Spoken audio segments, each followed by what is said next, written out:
Hello বন্ধুরা, সাজেশনটা দেখানোর আগে আপনাদের হিস্টোরি এসএসসি 4 এর যে কোশ্চেন প্যাটার্ন, সেই কোশ্চেন প্যাটার্নটা নিয়ে একটু আলোচনা করব এবং আপনাদের যে সিলেবাস রয়েছে, সেই সিলেবাসটা নিয়ে একটু আলোচনা করব। আপনাদের কোশ্চেন প্যাটার্ন এবং সিলেবাস নিয়ে একটু জানা কিন্তু আপনাদের দরকার। তো ভিডিওটা বন্ধুরা প্রথম থেকে শেষ অবধি দেখুন, আপনারা অনেক কিছু শিখতে পারবেন। একটু ধৈর্য দিয়ে ভিডিওটা প্রথম থেকে শেষ অবধি দেখুন। তাহলে কি হবে, আপনারা এটা বুঝতে পারবেন যে আপনাদের কতগুলো 5 নম্বর এবং 10 নম্বরের প্রশ্ন পড়লে আপনাদের কতগুলো আপনারা 5 নম্বর এবং 10 নম্বরের প্রশ্ন পড়লে আপনাদের 2024 সালের এক্সটার্নাল এক্সামিনেশনের প্রশ্নগুলো কমন চলে আসবে, অর্থাৎ কমন পেয়ে যাবেন, সেটাও আপনারা বুঝতে পারবেন। তো এখানে বন্ধুরা আপনাদেরকে বলি, আপনাদের যে কোশ্চেন প্যাটার্নটা রয়েছে হিস্ট্রি এসএসসি 4 এর, হিস্ট্রি এসএসসি 4 এর কোশ্চেন প্যাটার্নটা হচ্ছে 2 নম্বরের 5টা প্রশ্ন আপনাদেরকে লিখতে হয় 5 দুগুণে 10, 2 নম্বরের 5টা প্রশ্ন লিখতে হয় 5 দুগুণে 10 এবং 5 নম্বরের 4টে প্রশ্ন থাকে দুটো লিখতে হয়। 5 নম্বরের 4টে প্রশ্ন থাকে দুটো লিখতে হয় 5 দুগুণে 10, তাহলে 10 10 20 এবং 10 নম্বরের 4টে প্রশ্ন থাকে দুটো লিখতে হয়। 10 দুগুণে 20 20 40। তাহলে আপনাদের হিস্ট্রি এসএসসি 4 এর মোট 40 নম্বরের পরীক্ষা হয়। এটা খেয়াল করবেন। 4টে 5 নম্বরের প্রশ্ন থাকবে দুটো লিখতে হয়, মাত্র দুটো লিখতে হয়। 10 নম্বরে 4টে প্রশ্ন থাকবে দুটো লিখতে হয়। তো এখানে বন্ধুরা কিন্তু দেখুন 4টে অল্টারনেটিভ অতিরিক্ত আপনাদের কিন্তু দুটো করে প্রশ্ন বেশি দেয়া আছে। আপনাদের 4টে প্রশ্ন লিখতে হচ্ছে না, আপনাদের দুটো প্রশ্ন লিখতে হচ্ছে। অতিরিক্ত দুটো দিয়ে রেখেছে, 4টের মধ্যে আমাদেরকে যেকোনো দুটো লিখতে হচ্ছে। 10 নম্বরেও ঠিক একই রকম, আপনাদের 10 নম্বরে 4টে প্রশ্ন দিচ্ছে, দুটো লিখতে হচ্ছে। এখানে একটা জিনিস খেয়াল রাখবে, আপনাদের টার্গেট হচ্ছে দুটো করে প্রশ্ন। তো এখানে বন্ধুরা আপনাদের সিলেবাসটা বলি। আপনাদের সিলেবাসটা দেখুন, art appreciation and understanding to Indian art. Art appreciation and understanding to Indian art. আর একটা আমাদের সিলেবাস রয়েছে orality and oral culture in India. Orality and oral culture in India, এই সিলেবাসও কিন্তু আপনাদের রয়েছে। আপনাদের হিস্ট্রি এসএসসি 4 এর সিলেবাস দুটো রয়েছে। একটা হচ্ছে art appreciation and understanding to Indian art, আর একটা হচ্ছে orality and oral culture in India. এই দুটো সিলেবাস রয়েছে। তো আপনাদের কলেজে কোন সিলেবাসটা পড়াচ্ছি আপনারা কমেন্টে লিখবেন, সেই সিলেবাসের উপর সাজেশন দেওয়ার চেষ্টা করব। সেই সিলেবাসের উপরে সাজেশন দেব। তো এখানে বন্ধুরা আপনাদের যে যে প্রথম সিলেবাসটা রয়েছে art appreciation and understanding to Indian art, এই সিলেবাসের উপর আপনাদেরকে সাজেশন দেব।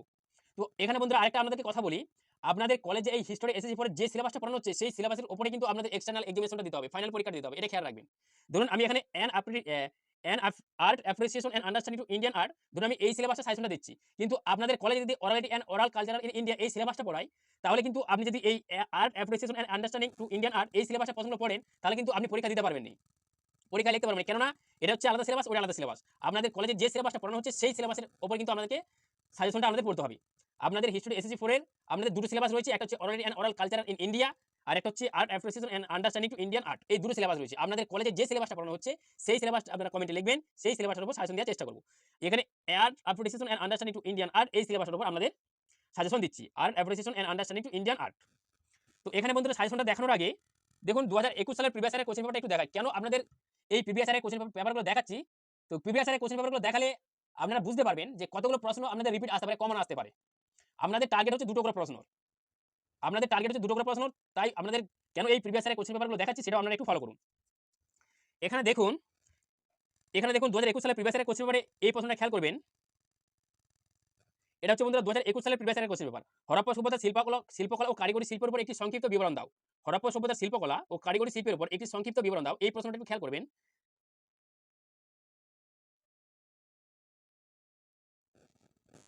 এই প্রশ্নটা একটু খেয়াল করবেন। শুঙ্গ শিল্পকলার উপর সংক্ষেপে আলোকপাত করো। শুঙ্গ শিল্পকলার উপর সংক্ষেপে আলোকপাত করো। আর এই প্রশ্নটা খেয়াল করুন, আদি মধ্যযুগে উড়িষ্যার মন্দির স্থাপত্যের একটি সংক্ষিপ্ত বিবরণ দাও। আদি মধ্যযুগে উড়িষ্যার মন্দির স্থাপত্যের একটি সংক্ষিপ্ত বিবরণ দাও। আর এই প্রশ্নটা দেখুন, বাংলা শিল্পনীতি বেঙ্গল স্কুল অফ আর্ট বিষয়ে একটি সংক্ষিপ্ত টিকা লিখো।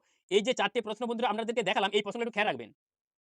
দেখুন এটা হচ্ছে আপনাদের 2023 সালের প্রিভিয়াস ইয়ারের কোশ্চেন পেপার। দেখুন 2023 সালের প্রিভিয়াস ইয়ারের কোশ্চেন পেপার 5 নম্বর এবং 10 নম্বরের প্রশ্নটা দেখাচ্ছে। দেখুন এখানে একটু খেয়াল করুন, 5 নম্বরের যে প্রশ্নটা দেখুন, হরপ্পা সভ্যতার শিল্পকলা ও কারিগরি শিল্পের উপর একটি সংক্ষিপ্ত টিকা লেখো। দেখুন এই প্রশ্নটা আপনাদের 2021 সালের প্রিভিয়াস ইয়ারের কোশ্চেন পেপার থেকে নিয়েছে। দেখুন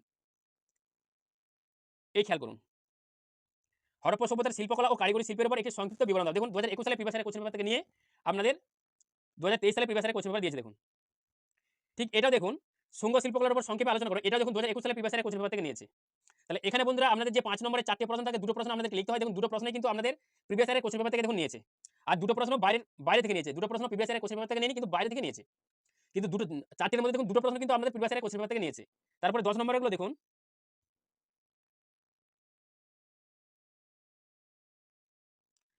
তারপরে 10 নম্বরের প্রশ্নগুলো দেখুন, আদি মধ্যযুগে উড়িষ্যার মন্দির স্থাপত্য বিষয়ে একটি প্রবন্ধ লেখো। এটা দেখুন 2021 সালের প্রিভিয়াস ইয়ারের কোশ্চেন পেপার থেকে নিয়েছে। এবং এখানে দেখুন, রাজস্থানের চিত্রকলা সম্পর্কে একটি সংক্ষিপ্ত ধারণা দাও। দেখুন এটাও কিন্তু 2021 সালের প্রিভিয়াস ইয়ারের কোশ্চেন পেপার থেকে নিয়েছে।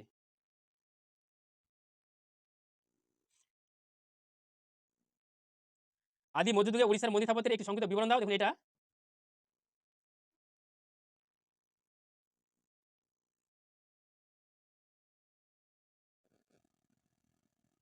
আর বাংলা শিল্পরীতির ব্যাঙ্গল অফ আর্ট বিষয়ে একটি সংক্ষিপ্ত টিকা লিখো এই প্রশ্নটাও।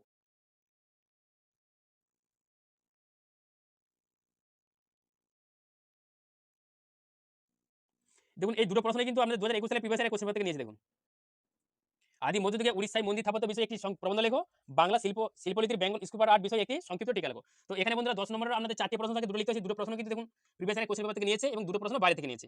তো এখানে বন্ধুরা আপনাদেরকে বলার উদ্দেশ্যটাই হচ্ছে, আপনাদেরকে এভাবে দেখানোর উদ্দেশ্যটাই হচ্ছে, আপনাদের যে 5 নম্বরের 4টি প্রশ্ন থাকে, দুটো প্রশ্ন লিখতে হবে। আপনাদের প্রিভিয়াস ইয়ারের কোশ্চেন পেপার থেকে দুটো প্রশ্ন নেবে, দুটো বাইরে থেকে নেবে। এবং 10 নম্বরেরও যে 10 নম্বরের 4টি প্রশ্ন থাকে, দুটো প্রশ্ন আপনাদের বাইরে থেকে নেবে, দুটো প্রশ্ন আপনাদের প্রিভিয়াস ইয়ারের কোশ্চেন পেপার থেকে নেবে। তো 2020 সালের প্রিভিয়াস ইয়ারের কোশ্চেন পেপার যে 20 সালের প্রিভিয়াস ইয়ারের কোশ্চেন পেপার এবং 2021 সাল এবং 2022 সাল, 2021 সাল এবং 2022 সালের প্রিভিয়াস ইয়ারের কোশ্চেন পেপার একটু ভালো করে পড়লেই আপনারা কিন্তু আপনাদের যে 5 নম্বর এবং 10 নম্বরের প্রশ্নগুলো শেষে এসএসসি পরীক্ষা 2024 সালে আসবে, আপনারা কিন্তু কমন পেয়ে যাবেন। তো এখানে বন্ধুরা সাজেশনে যে প্রশ্নগুলো রেখেছি দেখুন। 5 নম্বরের প্রশ্ন থেকে লিখেছি, পাল শিল্পকলা সম্পর্কে সংক্ষেপে লেখো। পাল শিল্পকলা সম্পর্কে সংক্ষেপে লেখো। এখানে দেখুন ভিভিআই, যে প্রশ্নগুলো গায়ে দেখুন ভিভিআই লিখেছি সেই প্রশ্নগুলো সবথেকে বেশি গুরুত্বপূর্ণ। ওই প্রশ্নগুলো আপনাদেরকে পড়তে হবেই। যে প্রশ্নগুলোর গায়ে দেখুন ভিভিআই লিখেছি সেই প্রশ্নগুলো সবথেকে বেশি গুরুত্বপূর্ণ। ওই প্রশ্নগুলো আপনাদেরকে পড়তে হবেই। তারপরে প্রশ্নটা দেখুন, গুপ্ত যুগের চিত্রকলার বৈশিষ্ট্যগুলি সংক্ষেপে আলোচনা করো। গুপ্ত যুগের চিত্রকলার বৈশিষ্ট্যগুলি সংক্ষেপে আলোচনা করো। ভারতীয় গুহাচিত্র সম্পর্কে একটি টিকা লেখো। ভারতীয় গুহাচিত্র সম্পর্কে একটি টিকা লেখো। মোগল যুগের ক্ষুদ্রাকৃতির চিত্রকর্ম সম্পর্কে একটি সংক্ষিপ্ত টিকা লেখো। মোগল যুগের ক্ষুদ্রাকৃতির চিত্রকর্ম সম্পর্কে একটি সংক্ষিপ্ত টিকা লেখো। তারপরে দেখুন ভীমবেটকা গুহা চিত্রকলা সম্পর্কে একটি সংক্ষেপে টিকা লেখো। মৌর্য যুগের দরবারি শিল্পের উপর একটি সংক্ষিপ্ত ধারণা দাও। গান্ধার শিল্প রীতি সম্পর্কে একটি সংক্ষিপ্ত টিকা লেখো। চল আমলে দক্ষিণ ভারতের মন্দির স্থাপত্যের উপর একটি সংক্ষিপ্ত টিকা লেখো। তো 5 নম্বরের বন্ধুরা মাত্র 8টি প্রশ্ন রেখেছি, তার মধ্যে আমাদেরকে 4টে প্রশ্ন সবথেকে গুরুত্বপূর্ণ দাগিয়ে দিয়েছি। ওই 4টে প্রশ্ন আমাদেরকে পড়তে হবেই। তারপরে আরো যে অতিরিক্ত 4টে প্রশ্ন আছে সেই প্রশ্নগুলো আপনারা একটু দেখে যাওয়ার চেষ্টা করবেন।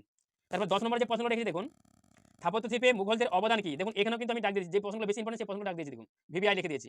অবশ্যই স্থাপত্য শিল্পে মুঘলদের অবদান কি, যে প্রশ্নগুলো ভিভিআই লিখেছি সেগুলো সবথেকে বেশি গুরুত্বপূর্ণ, ওই প্রশ্নগুলো আমাদেরকে পড়তে হবেই। বিজয়নগর সাম্রাজ্যের স্থাপত্য সম্পর্কে একটি নিবন্ধ লেখো। তারপরে প্রশ্নটা দেখুন, চল মন্দির স্থাপত্য বিষয়ে একটি রচনা লেখো। পল্লব শাসনকালে শিল্প স্থাপত্য কিভাবে বিকশিত হয়েছিল। সুলতানি আমলে বাংলার স্থাপত্য সম্পর্কে একটি ধারণা দাও। আকবরের রাজত্বকালে নির্মিত মোগল স্থাপত্যের ওপর আলোচনা করো। তো এখানে বন্ধুরা 10 নম্বরের যে আপনাদেরকে 4টি প্রশ্ন দেখালাম, 10 নম্বরের যে 6টা প্রশ্ন দেখালাম, তার মধ্যে 4টে প্রশ্ন আপনাদেরকে দাগিয়ে দিয়েছি। আর যে অতিরিক্ত দুটো প্রশ্ন আছে সেই প্রশ্নগুলো একটু পড়ে যাওয়ার চেষ্টা করবেন। তো অবশ্যই বন্ধুরা যে প্রশ্নগুলো ভিভিআই অর্থাৎ ভেরি ইম্পর্টেন্ট বলে দাগ দিয়ে দিয়েছি সেই প্রশ্নগুলো আপনাদেরকে অবশ্যই পড়তে হবে। তারপরে আরো যে অতিরিক্ত প্রশ্নগুলো আছে সেগুলো একটু দেখে যাবেন।